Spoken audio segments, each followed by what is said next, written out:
ಆ ಸಂದರ್ಭದಲ್ಲಿ ಅಲ್ಲಿ ಗ್ಯಾಲರಿಯಿಂದ ಒಂದು ಸೌಂಡ್ ಕೇಳುತ್ತೆ. ತಕ್ಷಣ ಸಿಎಂ ಸಿದ್ದರಾಮಯ್ಯ ಅವರು ಬಜೆಟ್ ಮಂಡಿಸೋದನ್ನ ಸ್ಟಾಪ್ ಮಾಡಿಬಿಡ್ತಾರೆ. ಸ್ಪೀಕರ್ ಕೂಡ ಗಾಬರಿ ಆಗ್ತಾರೆ, ಏನಾಗ್ತಾ ಇದೆ ಅಲ್ಲಿ ಅಂತೇಳಿ. ದಲಿತ ಸಮುದಾಯದ ಕೆಲ ವ್ಯಕ್ತಿಗಳು ಅಲ್ಲಿ ಘೋಷಣೆಯನ್ನ ಕೂಗ್ತಾರೆ. ಗ್ಯಾಲರಿಯಲ್ಲಿ ಕೂತಿದ್ದಂತ 4 ಒಳ ಮೀಸಲಾತಿ ನೀಡಿ ಅಂತೇಳಿ ಜೋರಾಗಿ ಕಿರ್ಚ್ಕೊಳ್ತಾರೆ. ಒಂದು ಕ್ಷಣ ಇಡೀ ಸದನ ಗಾಬರಿಗೊಳಗಾಗುತ್ತೆ. ಆಗ ಸ್ಪೀಕರ್ ಯುಟಿ ಖಾದರ್ ಅವರು ತಕ್ಷಣ ಮಾರ್ಷಲ್ಗಳಿಗೆ ಸೂಚನೆ ಕೊಡ್ತಾರೆ. ಯುಟಿ ಖಾದರ್ ಅವರು ಸೂಚನೆ ಕೊಟ್ಟಂತ ಬೆನ್ನಲ್ಲೇ ಆ ವ್ಯಕ್ತಿಯನ್ನ ಮಾರ್ಷಲ್ ವಶಕ್ಕೆ ಪಡೆದುಕೊಳ್ತಾರೆ. ತರೀಕೆರೆ ಏತ ನೀರಾವರಿ ಯೋಜನೆಯಡಿ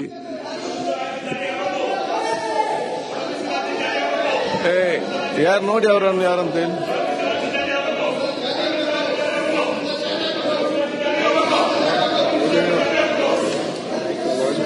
ಈ ಯೋಜನೆಯನ್ನು ಪೂರ್ಣಗೊಳಿಸಲು ಕ್ರಮ ವಹಿಸುತ್ತಿದೆ. ತರೀಕೆರೆ ಏತ ನೀರಾವರಿ ಯೋಜನೆಯಡಿ 89 ಕೆರೆಗಳನ್ನು ತುಂಬಿಸುವ ಮೂಲಕ 49,790 ಎಕರೆ ಸೂಕ್ಷ್ಮ ನೀರಾವರಿ ಸಾಮರ್ಥ್ಯ ಕಲ್ಪಿಸಲಾಗಿದೆ. ತರೀಕೆರೆ ಏತ ನೀರಾವರಿ ಯೋಜನೆಯಡಿ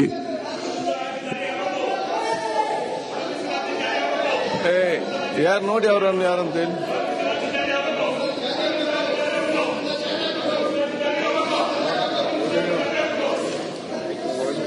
ಈ ಯೋಜನೆಯನ್ನು ಪೂರ್ಣಗೊಳಿಸಲು ಕ್ರಮ ವಹಿಸುತ್ತಿದೆ. ಏನಾಯ್ತು? ಎಷ್ಟು ತಗೊಂಡೋಗಿದ್ರೆ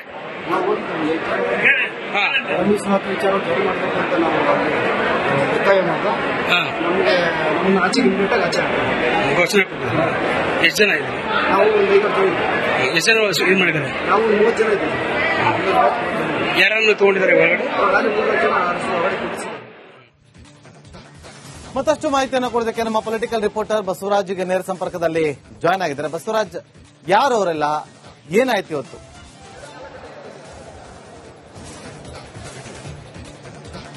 ನಾಗೇಂದ್ರ ಬಾಬು, ಇವತ್ತು ಸಿಎಂ ಸಿದ್ದರಾಮಯ್ಯ ಅವರು ದಾಖಲೆ ಬಜೆಟ್ ಅನ್ನ ಮಂಡಿಸ್ತಾ ಇದ್ರು. ಒಂದು ಬಜೆಟ್ ಶುರು ಮಾಡಿ ಒಂದು 10-15 ನಿಮಿಷ ಆಗಿತ್ತು. ಆ ಸಂದರ್ಭದಲ್ಲಿ ಜೋರಾದ ಧ್ವನಿ ಕೇಳಿ ಬರುತ್ತೆ ಮೇಲ್ಗಡೆ ಲಾಂಚ್ನಿಂದ, ಮೇಲ್ ಗ್ಯಾಲರಿಯಿಂದ. ಆ ಗ್ಯಾಲರಿಯಿಂದ ಧ್ವನಿ ಕಂಡು ಬಂದಾಗ ಸಿಎಂ ಸಿದ್ದರಾಮಯ್ಯ ಅವರು ತಬ್ಬಿಬ್ಬಾಗ್ತಾರೆ ಮತ್ತು ಸ್ಪೀಕರ್ ಕೂಡ ತಬ್ಬಿಬ್ಬಾಗ್ತಾರೆ.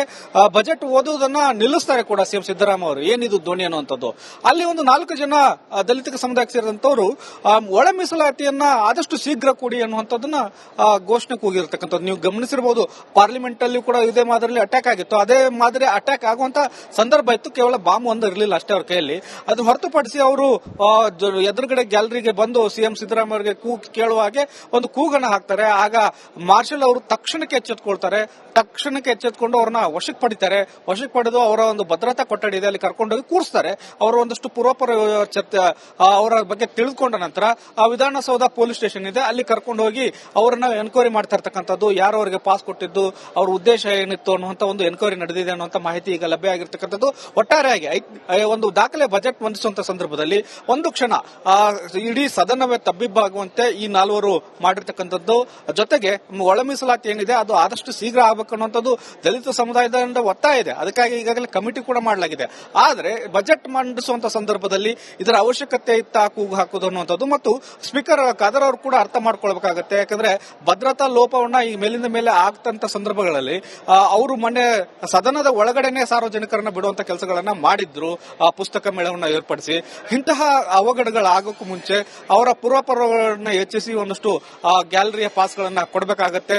ಇನ್ ಮುಂದಾದ್ರೂ ಸದನ ಒಂದಷ್ಟು ಸ್ಟ್ರಿಕ್ಟ್ ಆಗಿ ನಡೆಸುವಂತ ನಿಟ್ಟಿನಲ್ಲಿ ಸಾರ್ವಜನಿಕರಿಗೆ ಇನ್ನಷ್ಟು ಕಟ್ಟುನಿಟ್ಟಿನ ಕ್ರಮಗಳಂತೂ ಆಗುವಂತದ್ದು ಸಾಧ್ಯತೆ ಇದೆ. ಯಾಕಂದ್ರೆ ಪಾಸ್ಗಳನ್ನು ಕೊಡಬೇಕಾದಾಗ ಹಿಂದೆ ಮುಂದೆ ನೋಡಿ ಕೊಡಬೇಕಾದಂತ ಅನಿವಾರ್ಯತೆ ಈಗ ಶಾಸಕರಿಗೆ ಮತ್ತು ಸ್ಪೀಕರ್ ಕಚೇರಿಯಿಂದ ಇರತಕ್ಕಂಥದ್ದು ಮತ್ತು ಅವರ ಪೂರ್ವಾಪರವನ್ನು ತಿಳ್ಕೊಂಡು ಕೊಡಬೇಕಾದಂತ ಅನಿವಾರ್ಯ ಇರತಕ್ಕಂಥದ್ದು.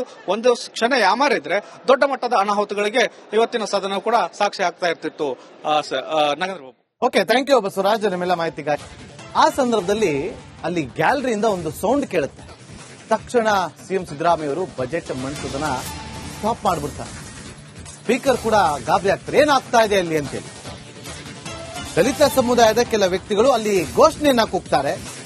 ಗ್ಯಾಲರಿಯಲ್ಲಿ ಕೂತಿದ್ದಂತ 4 ಒಳ ಮೀಸಲಾತಿ ನೀಡಿ ಅಂತೇಳಿ ಜೋರಾಗಿ ಕಿರ್ಚ್ಕೊಳ್ತಾರೆ. ಒಂದು ಕ್ಷಣ ಇಡೀ ಸದನ ಗಾಬರಿಗೊಳಗಾಗುತ್ತೆ.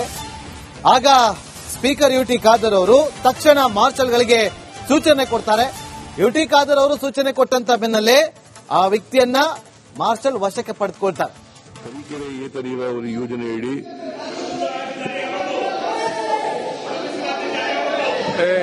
ಯಾರು ನೋಡಿ ಅವರನ್ನು ಯಾರಂತೇಳಿ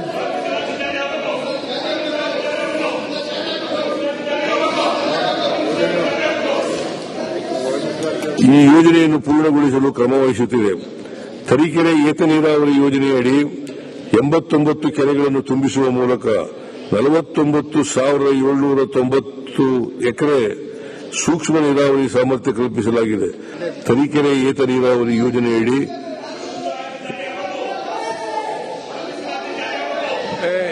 ಯಾರು ನೋಡಿ ಅವರನ್ನು ಯಾರಂತೇಳಿ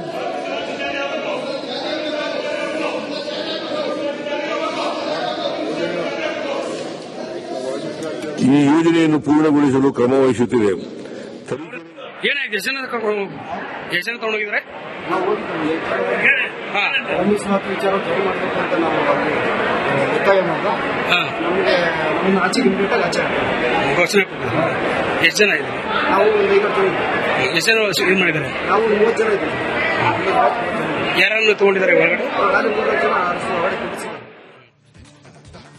ಮತ್ತಷ್ಟು ಮಾಹಿತಿಯನ್ನು ಕೊಡೋದಕ್ಕೆ ನಮ್ಮ ಪೊಲಿಟಿಕಲ್ ರಿಪೋರ್ಟರ್ ಬಸವರಾಜ್ಗೆ ನೇರ ಸಂಪರ್ಕದಲ್ಲಿ ಜಾಯ್ನ್ ಆಗಿದ್ದಾರೆ. ಬಸವರಾಜ್, ಯಾರು ಅವರೆಲ್ಲ, ಏನಾಯ್ತು ಇವತ್ತು?